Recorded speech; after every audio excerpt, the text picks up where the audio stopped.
Welcome. My name is Louisa Wood Ruby. I am head of research at the Frick Art Reference Library, and it is my pleasure today to welcome all of you to the second of our four-part series, Collecting Impressions, 6 Centuries of Print Connoisseurship. The first one was last week, October 7th, with Antony Griffiths. Today we have Dr. Karen Bowen, whom you see on your screen. We will have 2 more, part 3 and part 4, in the next 2 Wednesdays at 12 noon. So please sign up for those if you haven't done so already. The series was co-organized by the Frick Center for the History of Collecting in conjunction with the Metropolitan Museum of Art's Department of Drawings and Prints, and is supported by the IFPDA Foundation, and it's part of the IFPDA Print Month this October. I'd like now to introduce our speaker, Dr. Karen L. Bowen. Dr. Bowen is a specialist in the printmaking and book illustration early modern period. Her research has focused particularly on the production of illustrated editions at the Plantin Moretus Press and the activities of artists engaged by that press, including the Wierixes and the extended Gala family.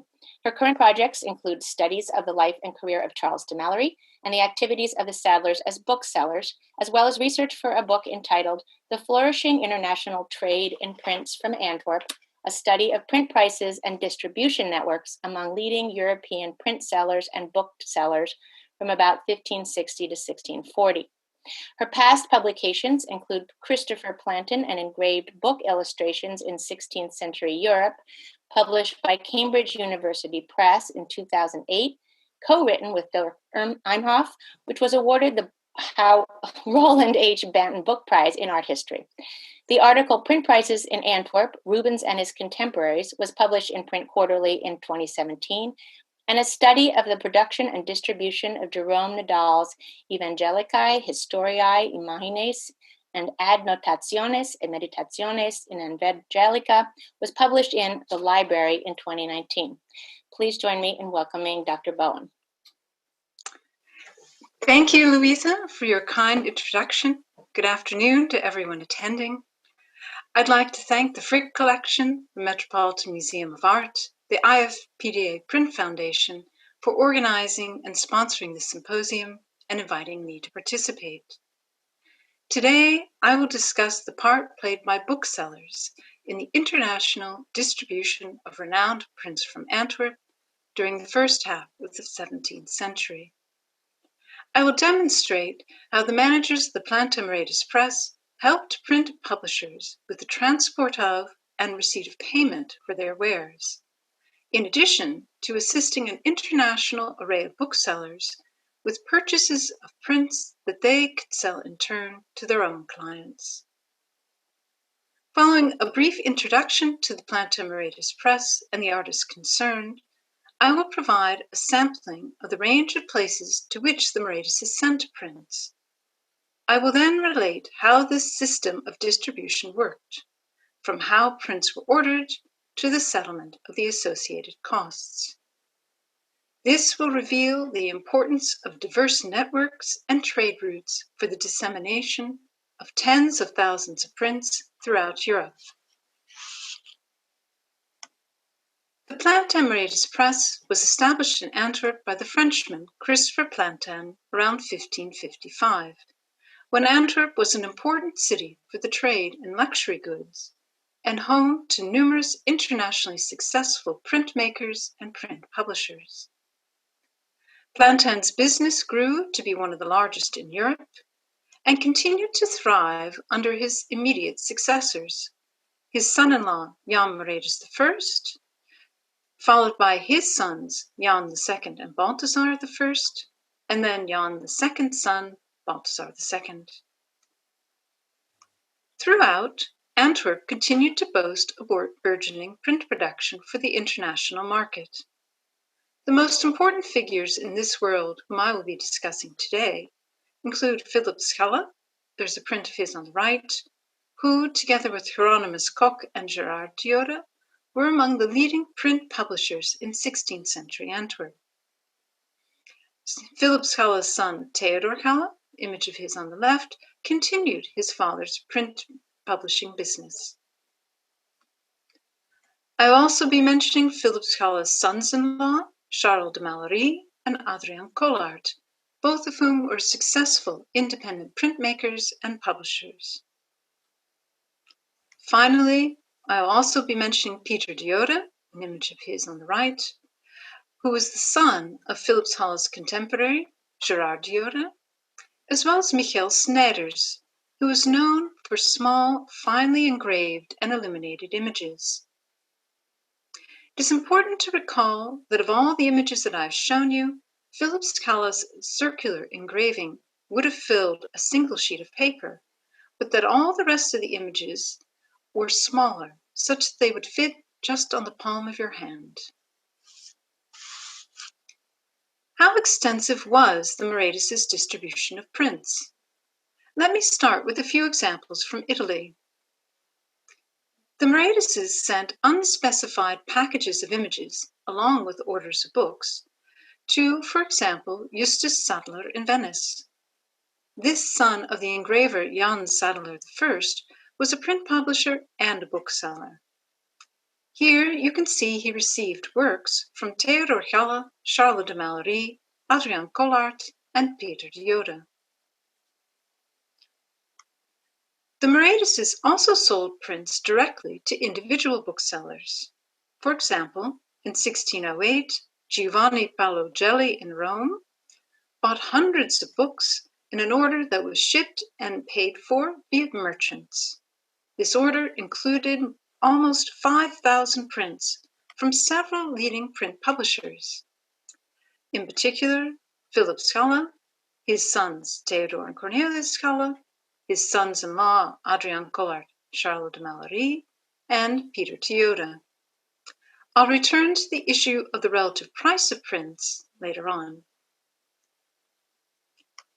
As you can see from the list of what Theodor Galle supplied for Gelli in this order, you can see that this included both 426 diverse, unspecified single sheets, as well as several specific print series, including, for example, this engraving by Cornelius Cort after Martin van Heemskerk, which had first been published in 1564 by Hieronymus Koch, and was thus resold by Theodor Galle some 40 years later. Gelli was clearly planning for a range of markets and different types of collectors.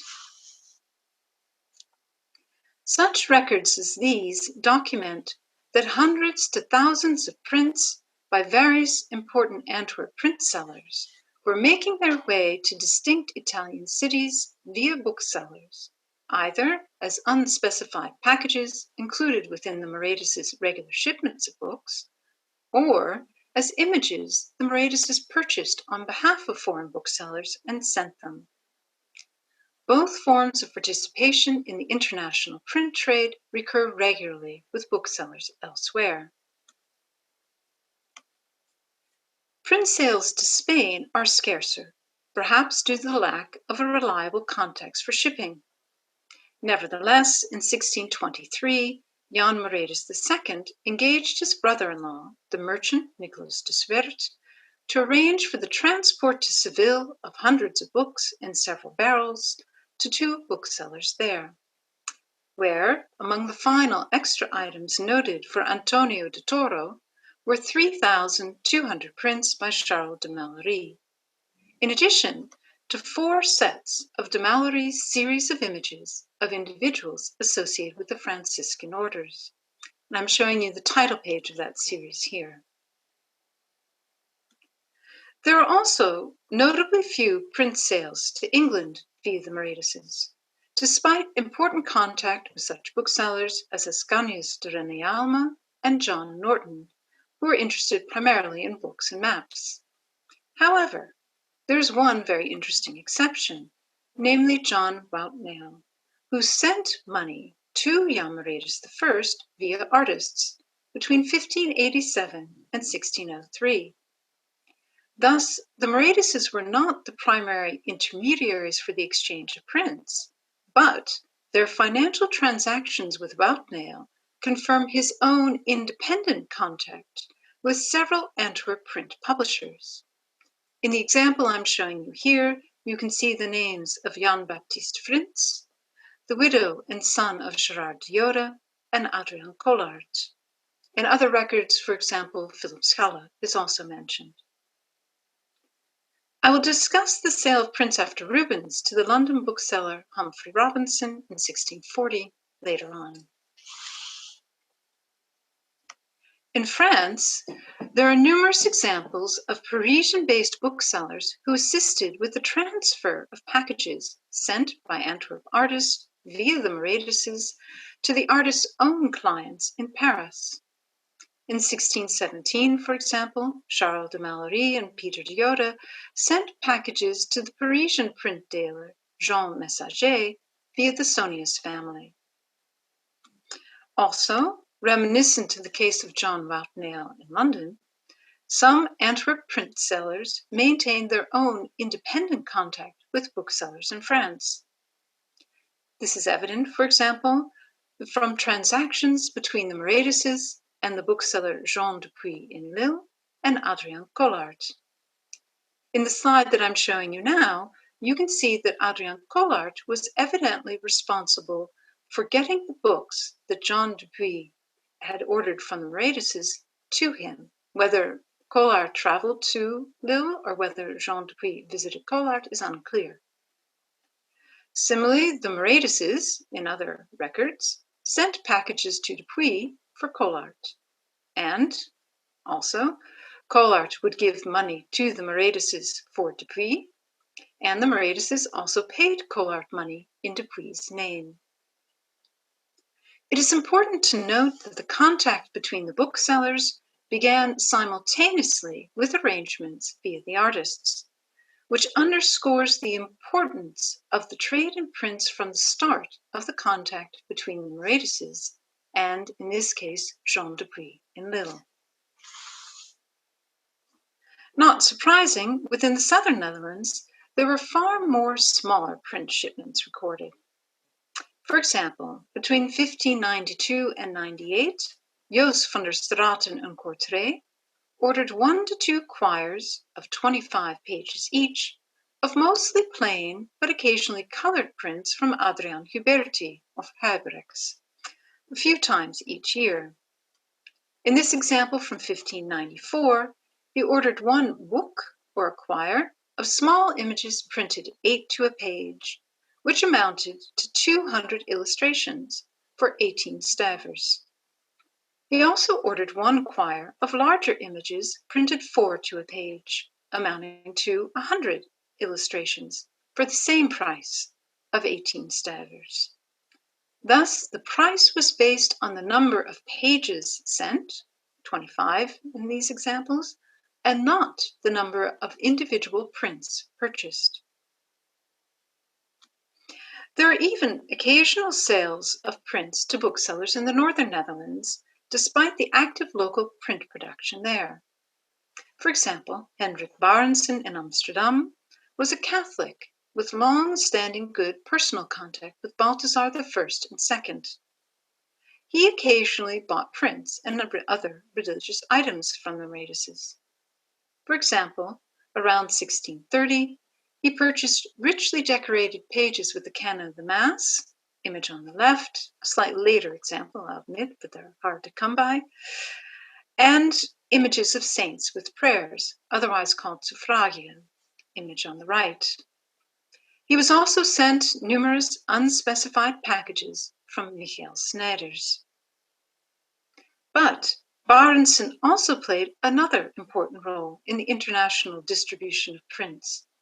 Namely, he assisted with large shipments of books and prints that were destined for Gdansk or Danzig in these records. Initially, the print trade between Antwerp and Danzig was dominated by transactions arranged by the de Jode family of print publishers.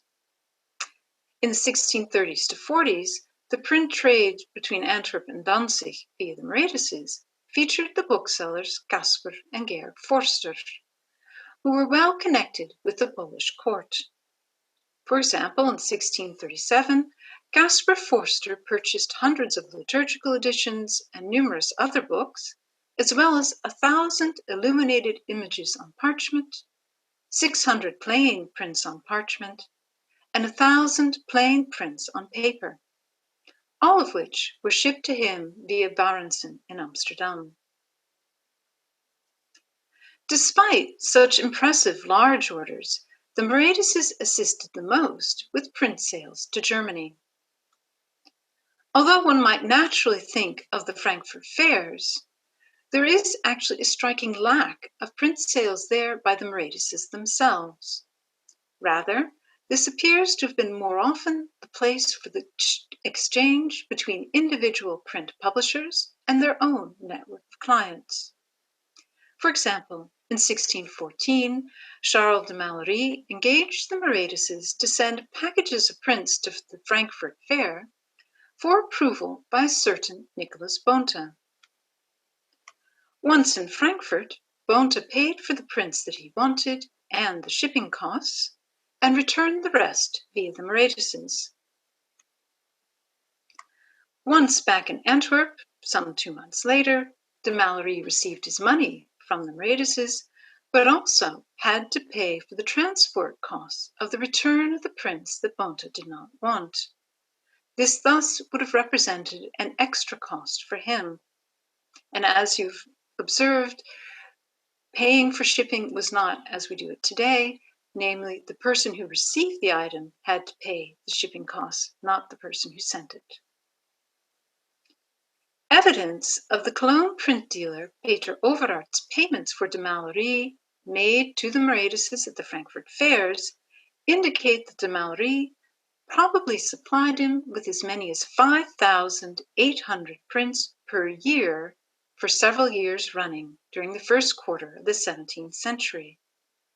This amounted to a total of as many as 58,000 prints, and we're talking about exchanges between one print seller and one print dealer. And you have to remember there are hundreds of print sellers and print dealers attending each of the biannual Frankfurt fairs in the 16th to early 17th century. There's clearly an immense trade going on there that I believe is grossly underestimated today. To return to the Moretises, the most important destination in Germany for prints ordered and shipped via the Moretises was in fact Cologne. This was along the established trade route to Frankfurt and home to several artist refugees from the Low Countries, such as the Hogenberg family and Crispin de Passe for a time. In addition to many local individuals who dealt in prints, such as Peter Overaert, whom I just mentioned, and numerous booksellers who were also trading in prints. Altogether, they would have supported an active, large, independent trade in prints and maps where images from the Netherlands were common. Consider, for example, this 1611 sale to Anton Gerard I, an independent printer-publisher in Cologne, who bought numerous books, as well as several print series from Theodor Galle, including the Life of St. Ignatius, the item highlighted at the top in the lower left detail, 600 prints and 2 print series from Charles de Malory, the item highlighted in the middle, and nearly 400 prints from Hieronymus Wierix, highlighted below. If we compare this order with what Gerard purchased some 15 to 17 years later, for example, in 1627, you can see another huge order for books, which now included 6,300 prints from Theodor Galle alone, where the range of prices that you see detailed in the lower left reflects the difference in support, paper versus parchment, and the quality of the finishing. Some, for example, were gilded. In 1629, Gerard purchased many more books, as well as several canons from both Michael Snyders and Theodor Galle, which are, as you can see, represented here in various price classes, which are a function of the number of pages involved, whether they were printed on plain white paper or illuminated or gilded. Gerard's purchases document the increased diversification of prints that were available by 1630, in terms of finishing and price classes, and reflect the expansion of the print market in Antwerp, where 2 decades following a preference, for example, for fine prints on paper by Hieronymus Wierix, there is now an increase in importance placed on the outward effect, the costly finishing of the image. Thus far, I have presented examples of the range of the Mauritshuis' involvement in the international distribution of prints. I'd now like to review and summarize these various examples and outline how this actually worked in practice. In particular, how were orders for prints placed? The approach used reflects the bookseller's relationship with the print seller. For example, orders could be placed directly with artists, whereby the Mauritshuis helped ship and package the prints and occasionally transferred money for them. This was not uncommon and documents the extent to which the networks of print publishers included booksellers. Simultaneously, booksellers in such diverse cities as Rome, Paris, and Cologne also served as the local pickup point for packages sent by Antwerp print publishers to their own personal clients. This underscores once again the importance of networks and that diverse networks were working simultaneously in conjunction with one another to facilitate the distribution of prints throughout Europe. Orders for prints could also be placed along with books directly with the Mauritshuis, and this was usually done by letter. Indeed, by the 17th century, booksellers often needed to buy prints in advance via the Mauritshuis, as is explained in a letter Balthasar Mauritshuis II wrote to Bernard Rosvelt in Münster in 1643, when he clarified artist views regarding payments. Specifically, if a client was not an acquaintance of theirs or otherwise known to them, payments had to be made in cash in advance. No prints were to be sent on approval, such as de Malory had done in Frankfurt a few decades earlier. Thus, for the artists, there would be no delay in the receipt of their money, no risk of a lost shipment, and no extra fees for the return of unwanted prints. This underscores once again the importance of personal networks and contacts for these transactions. When booksellers placed requests for books, they were occasionally vaguely formulated. For example, in 1644, Georg Forster in Danzig asked for prints from the widow of Johannes Huberti if she had something new.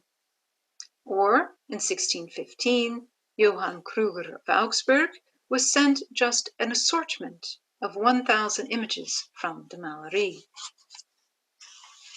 The Mauritshuis might make suggestions in return. For example, in 1631, Balthasar I, perhaps not truly impartial, advised Bernard Rosvelt in Münster that prints on parchment by Theodor Galle, his nephew, were superior to those offered by Jan Knobart.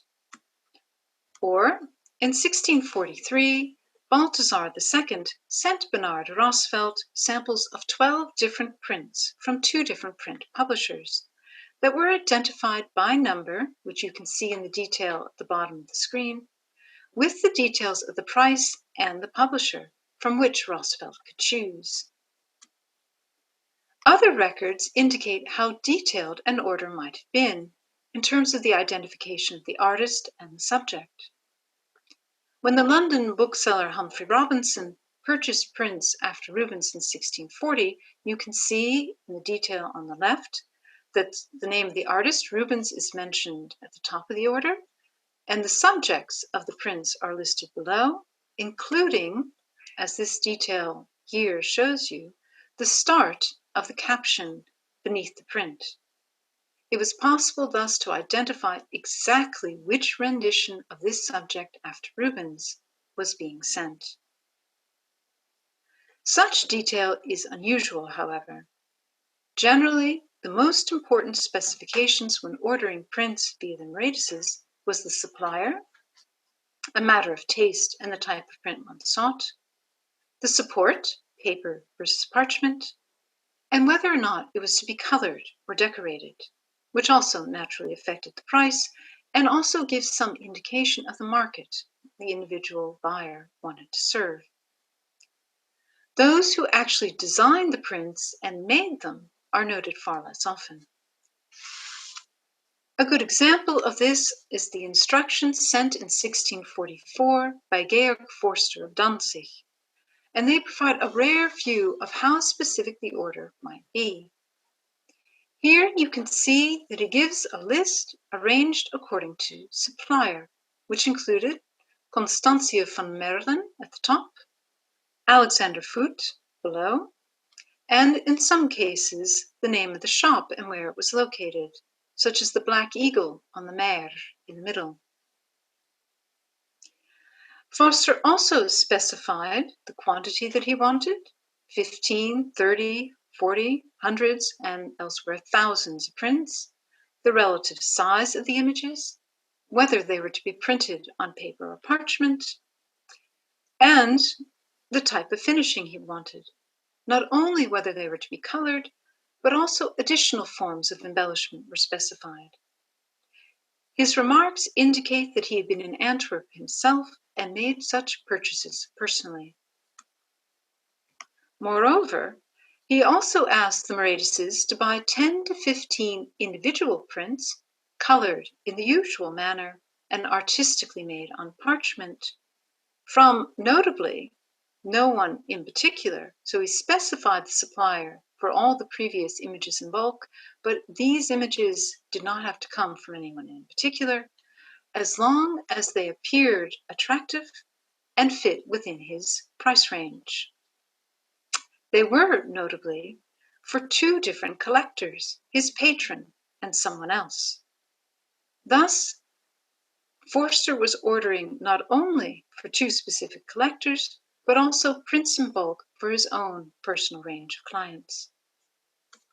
Finally, Forster also specifies which prints he does not want, namely ones with profane subjects, nor ones with captions in Dutch, nor images with Spanish or French monks or nuns who are not revered in Danzig. Thus, he was not willing to take a general sample of images such as de Malory sent Johann Kruger in Augsburg a few decades before. Forster's orders provide a telling contrast with those placed by Jos van der Straten some 50 years earlier, when it was not uncommon to buy prints in bulk by quires of just 25 sheets, and that the base price of ordinary prints was calculated by the number of standard sheets of paper in send, regardless of the number of prints, 1, 4, or 8, for example, that were printed per page. In van der Straten's orders, the total quantity purchased was more often in the range of 25 to 200 images versus the hundreds to thousands bought decades later by Forster.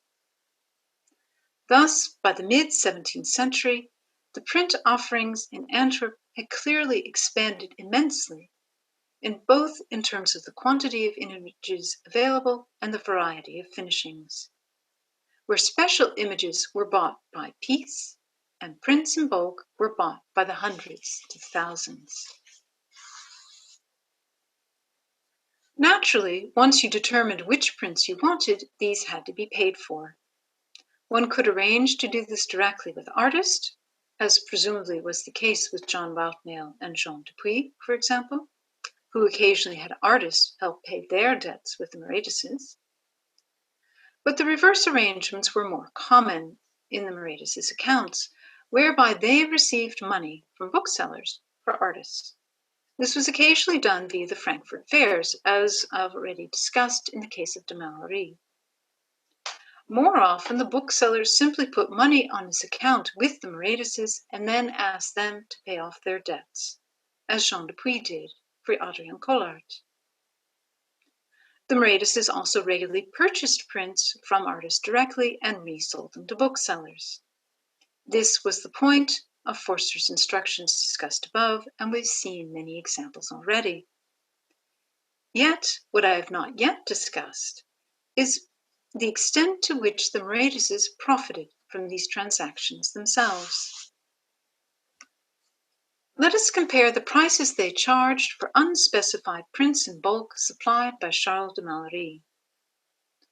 In 1623, the Moretises charged 75 stivers per 100 prints in a sale to Antonio de Toro in Seville. In 1611, they charged 60 stivers per 100 prints in a sale to Anton Girard in Cologne. In 1608, they charged 50 stivers per 100 prints in a sale to Giovanni Paolo Gelli in Rome. This last rate was the standard one at which de Malery supplied his prints to the Moretises for resale, and that was the case for each of the examples listed here. Thus, the Moretises' profit ranged from 0 with Gelli to 800 stivers or 40 florins with de Toro. To put this in some sort of perspective, let us consider the range of print prices offered to Gelli in 1608. Those are listed on the left, and compare them with the wages paid to an assistant mason working in Antwerp at the time, in the middle, or the prices that the Moretises charged for small books of hours with woodcut illustrations on the right. De Malery's price of 50 stivers per 100 prints, or 0.5 stivers per print, as you can see, lay in the middle of the offerings of other publishers. With Adriaan Collaert and Theodor Galle represented at the low end, the 0.2 and 0.36 stivers per print, and Philip Galle and Peter de Jode at the high end, with the 1 stiver and 2 stiver rate. In all cases, an assistant mason in Antwerp could have bought a number of these prints, in theory, with 1 summer day's wage, and the Moretises' 800 stiver profit on the resale of prints to de Toro would have been the equivalent of 100 copies of a small book of hours with woodcuts, which is not bad. Generally, the amount of profit the Moretises added was irregular, both in terms of when it was done and the extra amount charged. The inclusion of a profit margin cannot be linked directly with specific artists. Rather, it is more likely associated with specific clients and occurred in particular with distant individuals placing exceptional orders, such as de Toro in Seville, versus their regular clients, the local booksellers, friends, or family.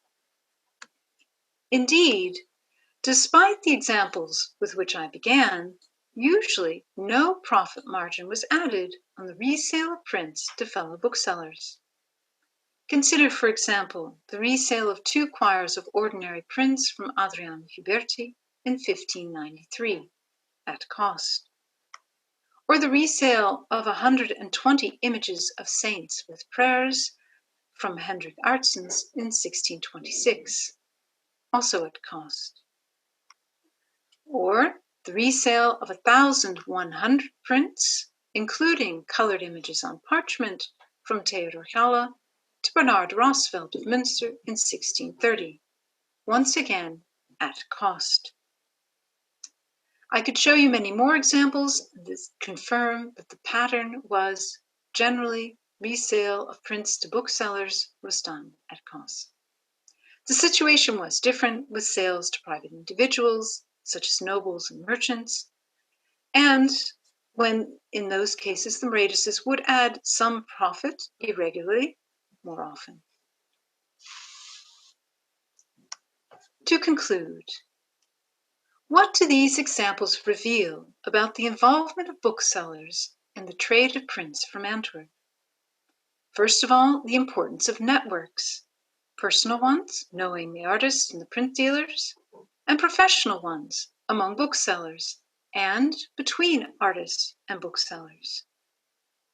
Also, the importance of trade routes, locally within Low Countries, but also to France and in particular to Cologne and the Frankfurt fairs, and to Danzig via Amsterdam, as an important gateway for the further distribution of images to Eastern Europe. And when the established trade routes were lacking, there was a common reliance on merchants for transport, for example, to Italy or to Spain. I've also discussed various options for arranging for the payment for prints, either via acquaintances and family or merchants, or through the regular debit-credit accounts with the Maretises. We've also seen how the production of prints in Antwerp clearly expanded to meet the increase in demand, both in terms of the quantity and the variety of prints for sale. It is important to recall that all the buyers I've discussed today were in the first place booksellers. Their print purchases via the Maretises and their subsequent distribution and resale of them to others was not their primary business, but a sideline, engaged in by some annually, others occasionally, and others just rarely, perhaps upon the specific request of a local collector. It is also important to recall that the Maretises were not the only option for the acquisition and transport of prints, and that other booksellers and numerous print publishers and art dealers would have been doing the same thing simultaneously, occasionally relying on others, such as independent merchants, as intermediaries. But these observations do not diminish the significance of these accounts, rather they underscore it. For these records provide exceptional, concrete, rare evidence of how these transactions took place among sundry book and print sellers throughout Europe. They also reveal the often ignored overlap between their businesses that facilitated an extensive and immense trade in a variety of prints. If nothing else, these records from the Maretises document how immense and widespread this trade was. This reflects in turn the broad range of interests of diverse collectors in this period, who bought assorted special objects, including books and prints. Thank you. Thank you, Karen, for that fascinating talk on international print trade in Europe in the 17th century. It's really incredible, all the work and all the research that you've done. I think we're probably all amazed by that and have lots of nice questions for you in the chat box. The first one I have here from Jeffrey Muller. Are there any terms that you found that specifying your impressions? I'm sorry, the could prints. you repeat the question? Sorry, I think my video might have frozen. Have you seen any terms that specifies a needed quality of impressions or size of margins or, age of, right. Well, as Anthony Griffiths cited in his talk last week, there is a very famous correspondence between Christopher Plantin and individuals in Italy who are looking for prints after Dürer, in which Plantin remarks that the price that you will pay depends upon the quality of the impression.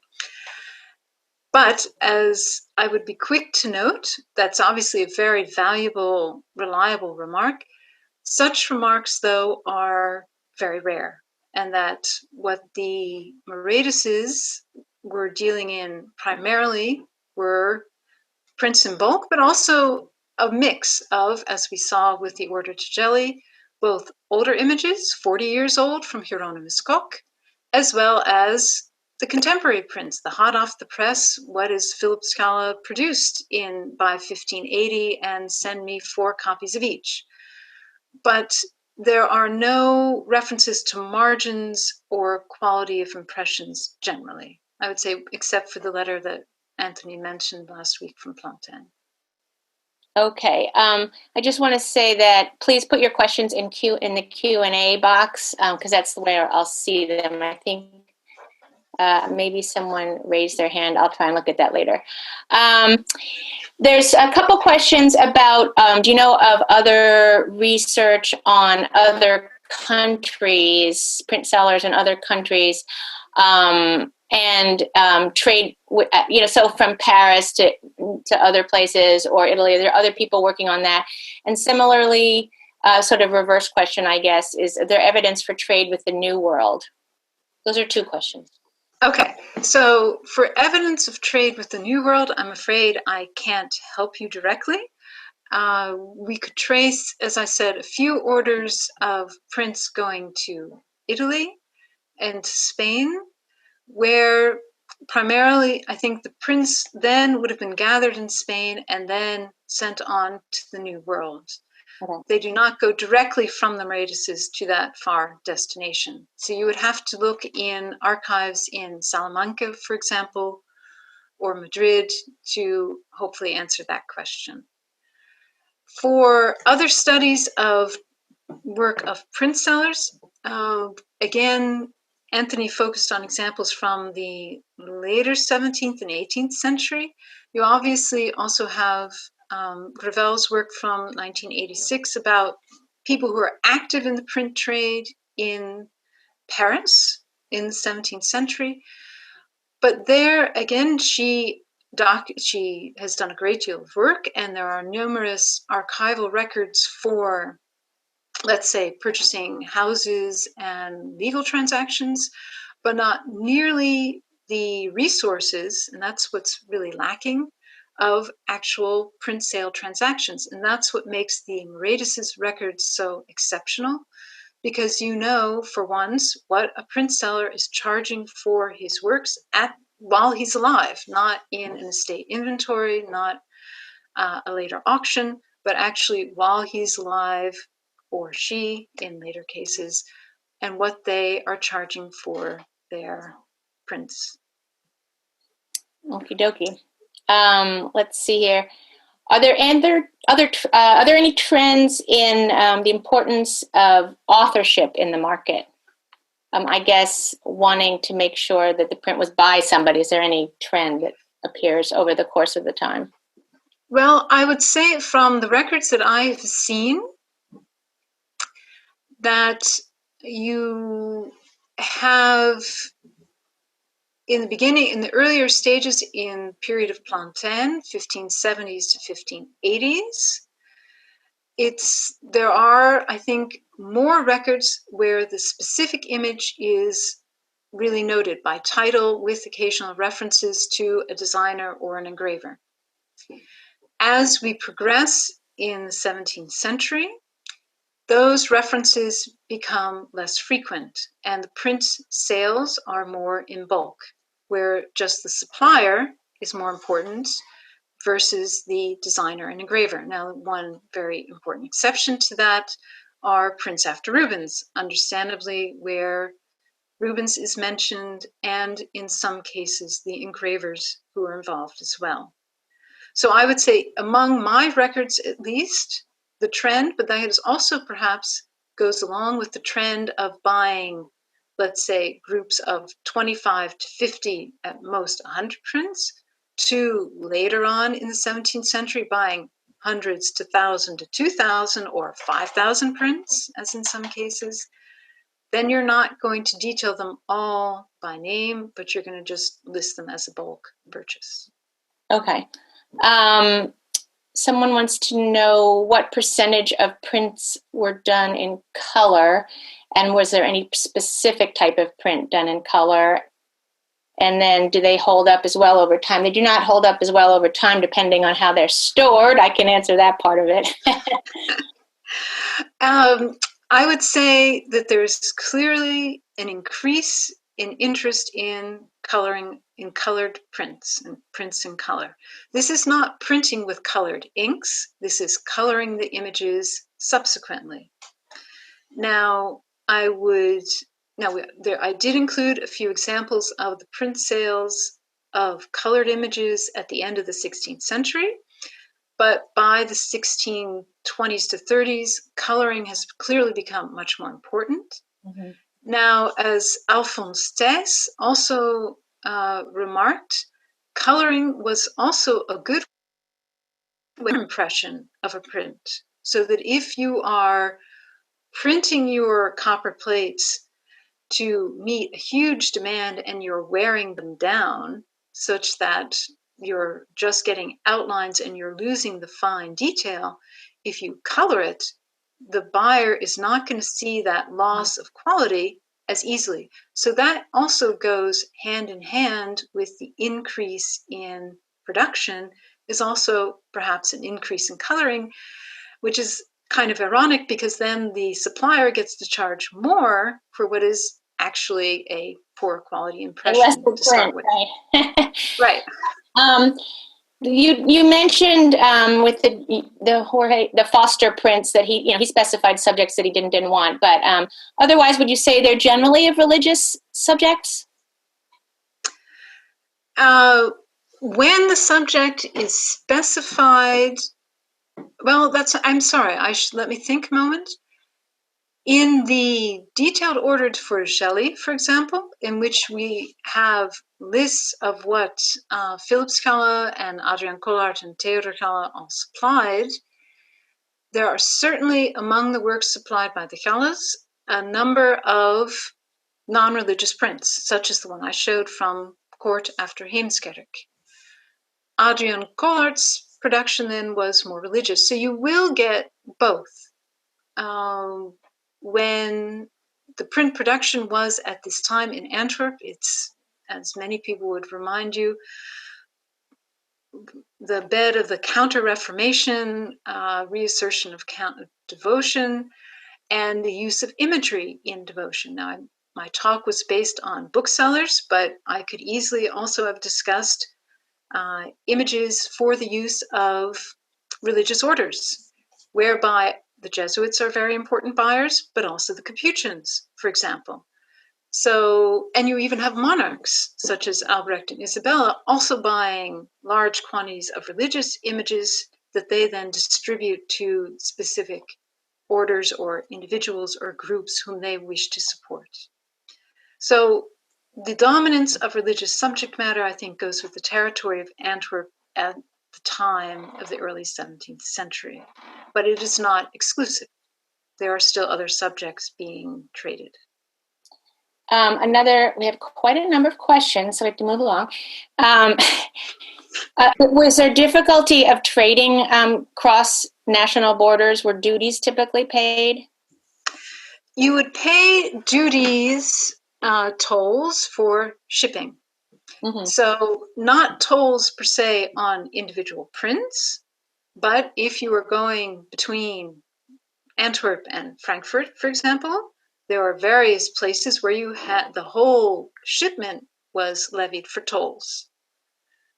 Trade between the northern Netherlands and the southern Netherlands was complicated significantly by tolls, heavy tolls placed on transport on the River Scheldt, which resulted in the very odd situation that dealers in the northern Netherlands and the southern Netherlands often met at the Frankfurt fairs because that escaped or worked around the tolls. So you can get transport costs. I've also worked on that, where I can compare how much artists or buyers were charged for the shipment of goods and how that compares with the general rate charged by the shippers to transport goods between Antwerp and Frankfurt, for example. And you can obviously, as you would expect, the private individuals who are getting a little corner left in the barrel of books for their package of prints are paying a somewhat higher rate than Plantin or Loretus were paying for the bulk shipment. Okay. Are there records of women involved in the trade or the print process that you've run across? Yes, that's certainly. There are, in the letter from Forster that I showed, he refers to Constantia van Merlen, so that is a female who's running the shop. It was absolutely common in the time for women to either take over the book publishing or print publishing business. such as Mainken Liefrink. There'll be an article on her activities coming out in Cineola soon. And another important factor that actually, to which Anthony Griffiths referred to last week, there are many instances where it's clear that the wives are handling the money. That, for example, the wives of Adriaan Collaert or Charles de Malory are the ones who actually go to the Moretises and deliver prints, pick up money, and that sort of manner. So to what degree they actually were managing the books, I don't know. But in any case, they are clearly involved and participate in that. There was certainly a common factor or a common aspect of the book and print business in the Low Countries, also in France, in the late 16th, 17th century and beyond. Someone wants to know where these books that you've been using, the trade books that are located. They're in the Plantin Moretus Museum. Is that right? That's right. So all the images that I've showed you are details from archival records in the Plantin Moretus Museum, and it's part of what makes this research project that I've been working on so fruitful. That I have access to daily account books that summarize purchases by client that were kept between, let's say, about 1560 into the 18th century. So you've got 100, I'm limited myself, not to 1560 to 1641, but I could continue. And there are certainly more print sales in the later 17th century that are all recorded in these account books. And that's what is a huge benefit when I do a price comparison, because I know I'm working with the constancy of the same record keeping, same record keepers, same business, and that makes comparisons a lot more meaningful and easier. We just have so many more. We only have 6 minutes, but for artists like Rubens and Van Dyck, was the income generated by the sale of prints important or unimportant? Just probably not. That's a very interesting question, and I'm afraid I don't have the resources to answer it, because I have no records of them delivering prints for sale personally. So I can't comment on whether they were making a profit on the resale of those prints. I'm sorry to disappoint you. How did the volume of prints sold abroad compare with that in the local trade, would you say? Also a great question. I think that in my records, for what the Moretises were doing, the volume of trade export beyond, let's say, the local Low Countries is far greater. That's also logical, because if you're local, you can have much easier access to the print dealer and the print dealer to local distributors. So I wouldn't necessarily conclude that, for example, Charles de Malory's prints were sought more actively in Cologne than in the Low Countries, but my records simply document huge quantities of his works going to Cologne, as well as some to Paris, also an understandable market. But I have no access to what he was trading himself locally, so I can't compare that. Okay. Did you see an effect of the 30 Years' War at all? Yes, that is clear, because that complicates significantly trade at the Frankfurt fairs. Mm-hmm. So you see that in the correspondence and in the records of the Plantin Moretus Press, where their transactions in Frankfurt clearly by the early 1620s really starts to peter off. And then there's this gap in the late 1620s, early 1630s, where the war is really complicating matters. And then they shift, as anyone would. You shift your trade routes and you work through other channels. But it was not simply the ease of people from very diverse parts of Europe congregating at the Frankfurt fairs was missing, obviously. So that did impact it. Okay.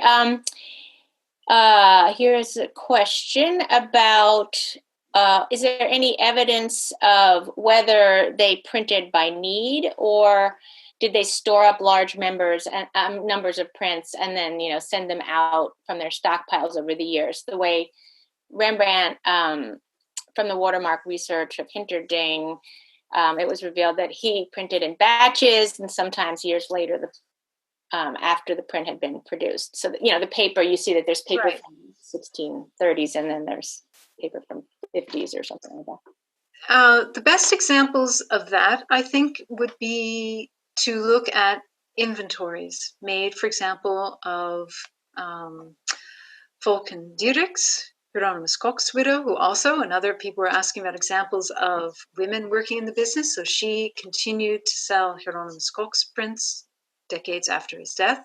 Her inventory documents the number of independent sheets of images left in her stock. You'll see that with other inventories of print sellers. So that indicates, they will give you some idea that yes, they had prints on hand. We've also seen examples of that in inventories of print sellers in Italy as well. But I couldn't tell you exactly how much. I think you would think logically that you're going to have some on hand, but then you print for the large sales on demand. Okay. I think we're going to have to go over, but people can feel free to obviously drop off when they need to. But if you don't mind, Karen, we'll continue a little bit after the hour. It's 12:59 Eastern now. It's not too late for you. There are such good questions here. What would be a good source for information on the export of prints to Latin America? That you know of one? I'm afraid I don't. I apologize for disappointing you again. I think that obviously you have visual comparisons which document the clear influence of prints on artworks produced in Latin America.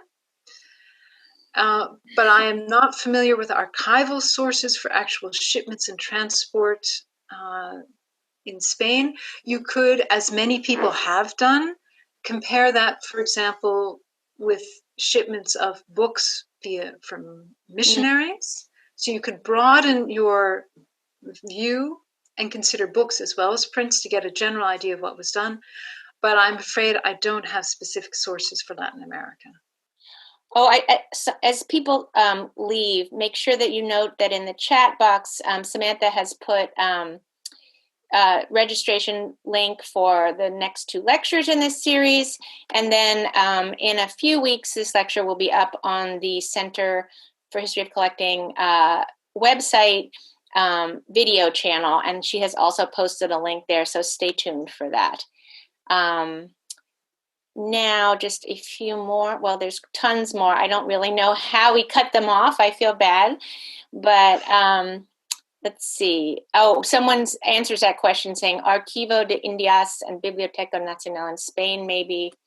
And Aaron Hyman writing on prints after Rubens in Latin America.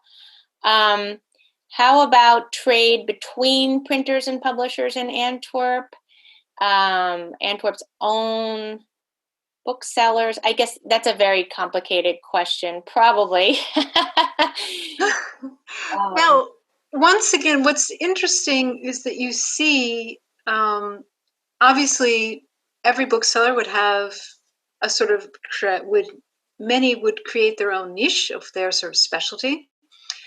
And you can also see that a bit reflected in the sorts of prints they also might offer for sale.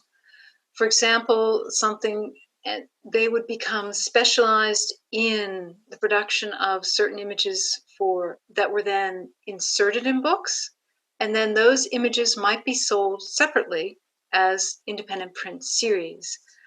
For, let's see, Hermanus Hugo Pia Desideria, which was very popular in London, for example. So we have examples of the Moretuses buying up sets of the illustrations that were originally made to go in books and then selling them to dealers in London.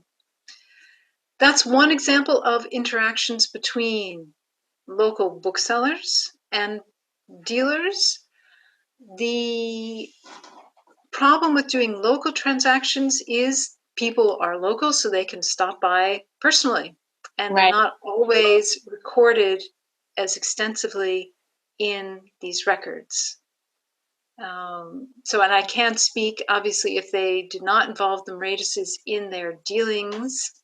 I can't speak personally on those. There is still, as I mentioned, research on Hieronymus Koch, as we all know, both major exhibition catalog and related articles, which also contain significant bibliography with references to, for example, Volksken Dierix's arrangement with another de Montbret for the sale of her prints. The Holstein catalogs also in their introductory essays for the Giotas, also for example, will talk about evidence of their own international transactions. So there is information to be found. Holstein entries, inventories such as the Duverger art inventories, which provide some inventories of artists, will also, for example, include references to foreign print or book dealers with whom those individuals traded. So it gives you an idea of at least some of their other clients without having the sales receipts. Right. There's some very lively discussion about the print trade from Latin America. Lots of suggestions. Rosemarie San Juan has published an excellent book called Vertiginous Mirrors. It's useful for resources. A more likely source are archives and ports from which materials were taxed before exports, such as Cadiz. Let's see what else. People have sort of wanted to know about, did they ever sneak in ceramics or other small items into the barrels, or also were these networks used for any other kind of artwork? It doesn't really sound like the latter, but perhaps the former, I don't know. Well, actually, so for the curious, there are, obviously I focused on prints, obviously maps are also being traded. Paintings are also being shipped by the Moretises to individuals. Pearls are being shipped via the Moretises. They're hidden in clothes for the people working at the Frankfurt Fair. So you have, obviously, when you go to the Frankfurt Fair, you stay there for a couple of weeks and you need clothes. So in addition to books, clothes were sent. And occasionally, hidden in some of the clothes are pearls or boxes for pearls or other objects. So that does occur. The Frankfurt Fairs were not just books or prints, they were all sorts of specialty objects, and occasionally the Moretises would bring back some toys for their children, special 17th century. Oh yes, toys from the spring fair, and other special items requested by an aunt or by someone else. So it makes for very interesting reading and is a little more varied than what I've presented, although I don't want to get someone's hopes up too high, and I will be realistic. It is primarily books and then prints. And then, so I'm sorry. I should also mention food was sent. Oh. Cheese was sent. Oh. Bread. There's apparently a very popular sugar bread from Antwerp that they regularly sent to various individuals via the Frankfurt Fairs. So it is diverse. I think this is going to be the last question. Difference in price range depending on the type of use, so suffragette versus regular devotional, but also sort of premium on color. Could you tell the premium on color prints versus parchment? Just can you talk a tiny bit more about prices, how they might have set the prices? And just personally, I found it so fascinating the way the press realized in the course of not that many years, I guess about 15, the great value they were getting out of this from 1608 to 1623 and how they could raise the prices. Well, so prices were set in the first place by the supplier, by the print publisher. And one very clear result of this research is that different individuals could ask different prices. So Charles de Malory routinely asked more for his prints than the basic prints supplied by Theodor Kahl or Adrian Collard.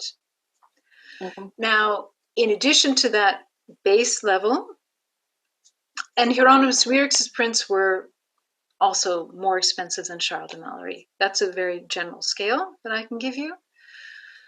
Another factor going into the pricing of prints would also be size. So once you could use that scale for prints that are all essentially the same size. If you get much larger images, those are indeed going to be more expensive. But it's not always a very strict relationship by size. Also, the person involved is an important factor.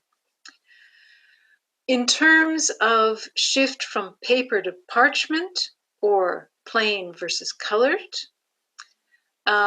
those also obviously change the value. Coloring was really and gilding obviously significantly increased the cost of the print. But again, it remains a very bizarre, imprecise thing as to whether the Moretises asked for a greater profit margin depending on the type of print or the supplier or the client. And I am inclined to believe that they generally base their profit margin, a sort of rounding up of the price, based on the client. And they overcharge some people more than others. Okay, I do think we have to go. In general, people are very pleased with the lecture. Thank you so much. It was wonderful. It's incredible research. As I said, this lecture will be available on the Frick's website in just a week or so, so you can watch it again there. Thank you so much, Karen. This was just absolutely fabulous. Really appreciated it. My pleasure.